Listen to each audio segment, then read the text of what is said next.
Semarang Jateng Express News, Indonesia berhak mencapai hari depan yang lebih baik, kekayaan sejarah, budaya, sumber daya alam dan manusia di dalamnya, seharusnya dapat menjadi bekal yang cukup, bagi Indonesia untuk mewujudkan, masyarakat adil dan makmur, sesuai cita-cita kemerdekaan. Berbagai macam cara telah ditempuh oleh, para pengurus negeri ini sejak merdeka. Tetapi situasi negeri yang ideal, masih belum tercapai, kita belum berhasil menggapai apa yang dicita-citakan konstitusi, sebagai memajukan kesejahteraan umum.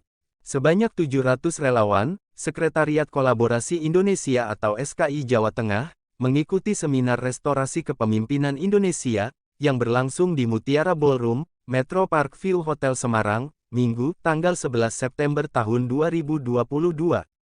SKI merupakan pelopor restorasi, yang mengusung Anies Baswedan, sebagai calon presiden pada pemilu 2024 mendatang.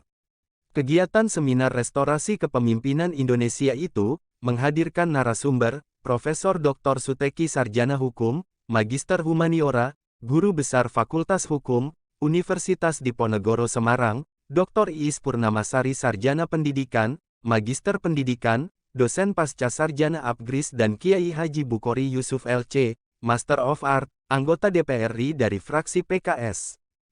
Ketua Sekretariat Kolaborasi Indonesia atau SKI Jawa Tengah, Azmi Majid, mengatakan, Indonesia mencapai masa depan yang lebih baik, memiliki kekayaan dan sumber daya manusia, menjadi bekal yang cukup, untuk mewujudkan masyarakat adil dan makmur. Sesuai cita-cita kemerdekaan, berbagai cara telah ditempuh oleh para pengurus negara sejak lama merdeka, tetapi situasi negeri yang ideal masih belum tercapai. Kita belum berhasil menggapai apa saja yang dicita-citakan konstitusi untuk memajukan kesejahteraan masyarakat, ujarnya. Dan mendorong kemiskinan. Melalui korupsi, dana publik tidak dapat dioptimalkan untuk kepentingan pembangunan karena tersedot ke kantong sekelompok individu yang tidak berintegritas. Pengukuran indeks persepsi korupsi yang dilakukan lembaga Transparency International tahun 2021 menunjukkan indeks Indonesia masih berada di bawah indeks global dan menempati peringkat 96 dari 180 negara di dunia. Dalam konteks inilah, Sekretariat Kolaborasi Indonesia (SKI) hadir untuk menganyam jejaring antar warga dalam berbagai inisiatif kolaborasi. Cerdas, bijaksana, cermat, Siapa orangnya? Siapa orangnya yang nama saya, Nama Bapak. saya ingin jadi presiden tapi tidak mungkin. Jadi siapa kira-kira tokohnya yang Tokohnya, ya itu yang sebentar lagi akan turun jabatan dari Gubernur Jakarta. Siapa yang tidak kenal dengan Gubernur Jakarta? Artinya sudah kenal semua. Siapa Bapak? Siapa? Oke. 24 kita coblos, kita pilih Anies Baswedan. Sementara itu, salah satu narasumber, Dr. Iin Purnamasari, Sarjana Pendidikan, Magister Pendidikan mengatakan, konsep kepemimpinan secara teoritis, dalam pandangan Al-Quran, kita jangan sampai salah memilih pemimpin. SKI harus dijaga selamanya, artinya, kinerja dan kualitas SKI, tidak hanya sekedar dijaga saja, tetapi dilaksanakan visi dan misinya, selalu ditingkatkan kualitas kinerjanya. Cara ini nanti 1 jam sendiri, Pak. Nah, kepemimpinan yang sebenarnya kita harapkan untuk Indonesia. Saya berbicara untuk Indonesia. Mari kita luruskan, ya. Mari kita luruskan. Siapapun itu, tentunya kita sudah punya, gitu ya. Udah gak sabar itu. Kepemimpinan yang memiliki hikmat kebijaksanaan, gitu. Bagaimana itu? Ini kan nilai-nilai Pancasila, Bapak Ibu ya. Halo? Kemana saja Pancasila selama ini? Hilang. Belum hilang. Kita dalam kehidupan sehari-hari selalu menjalankan nilai-nilainya. Insya Allah. Coba ini. hikmat dan kebijaksanaan mempunyai arti yang sama sebenarnya. Nah, kepemimpinan kita yang kita harapkan, yang diharapkan Indonesia itu memiliki dua unsur itu.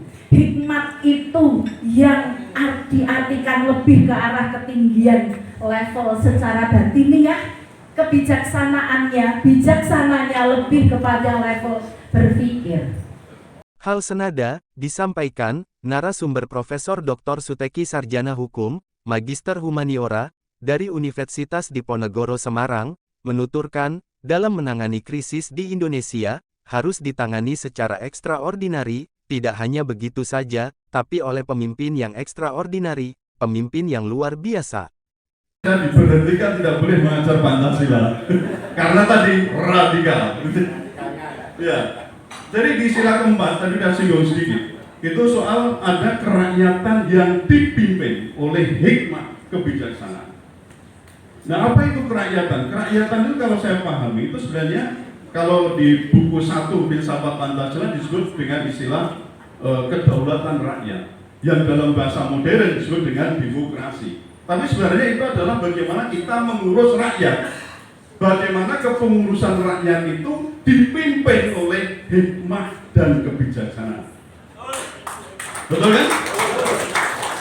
Apa itu hikmah? Ini saya petik dari bukunya Pak MS Nur Bakri ya, mengupas tentang filsafat Pancasila itu.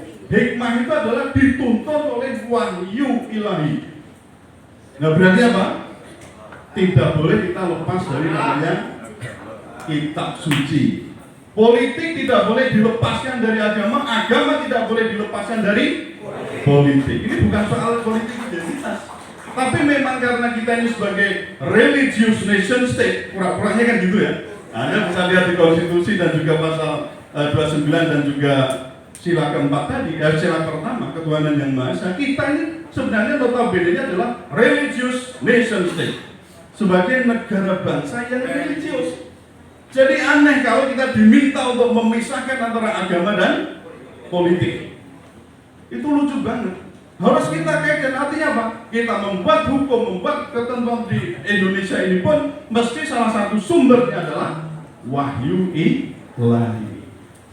Itu hikmah. Jadi harus dipimpin oleh namanya wahyu ilahi. Itu. Kemudian yang kedua, kebijaksanaan. Kebijaksanaan itu apa? Persoalan penggunaan ro'yu. Kalau tadi wahyu, ini juga di dalam pada ro'yu, yaitu apa? Bijaksana itu adalah suatu putusan yang didasarkan pada pertimbangan yang menyeluruh. Tadi Mbak ini nyebutnya, wah ini harus 36 derajat, 360 derajat. 360 derajat berarti pemikiran yang holistik, menyeluruh. Berarti apa? Pakai akal sehat, bukan ponga. Gitu ya, begitu ya. Tidak boleh promo itu ya. Cari masalahnya kok sampai ke akar-akarnya. Jadi itu hikmah kebijaksanaan. Itu yang pertama. Kemudian persoalan mencari karakteristik pemimpin yang macam mana.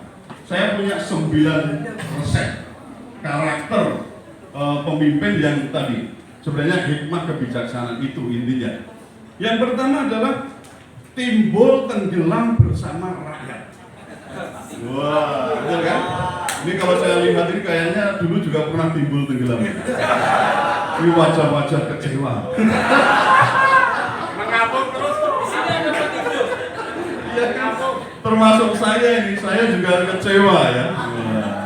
Pada kesempatan sama, disampaikan pula oleh salah satu anggota DPR RI dari fraksi PKS, Kiai Haji Bukhari Yusuf, LC Master of Art, bahwa untuk bisa mencalonkan sebagai calon presiden dan atau wakil presiden, tidak bisa seperti mencalonkan kepala daerah, karena di dalam Undang-Undang Dasar 1945, jelas harus melalui partai politik.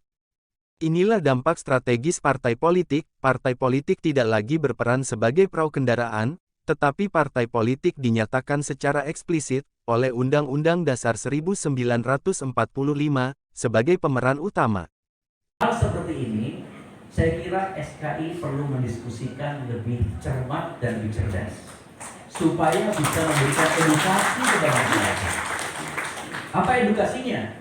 Edukasinya adalah bahwa sebuah proses pemilu itu jangan kemudian proses pembunuhan, tetapi proses pencerdasan.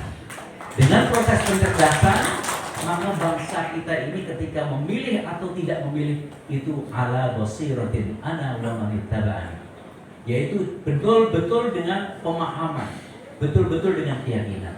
Nah, sehingga ketika dihadapkan kita ada tokoh-tokoh yang kemudian di depan kita, ini bisa jadi bahwa ketika misalnya suatu hari nanti, Bapak-bapak pasti melihat bagaimana di TV kemarin, salah satu kandidat yang didorong-dorong oleh masyarakat untuk kemudian nanti bisa menjadi calon presiden 2024. Belum apa-apa, sudah kemudian dipanggil-panggil tertentu. Nah, ini sebenarnya menunjukkan betapa sesungguhnya di situ ada satu permainan besar. Kenapa? Karena kue Indonesia ini terlalu besar. Sudah digerogotin berpuluh tahun, tapi dagingnya masih ada. Dan bahkan daging yang nempel di tulang sekalipun rasanya masih enak gitu. Dan itu masih banyak ya. Nah, padahal di dalam pasal 33 sangat jelas, bumi, air, dan seluruh yang terkandung di dalamnya dikuasai oleh negara. Demikianlah Taufik Jateng Express News melaporkan.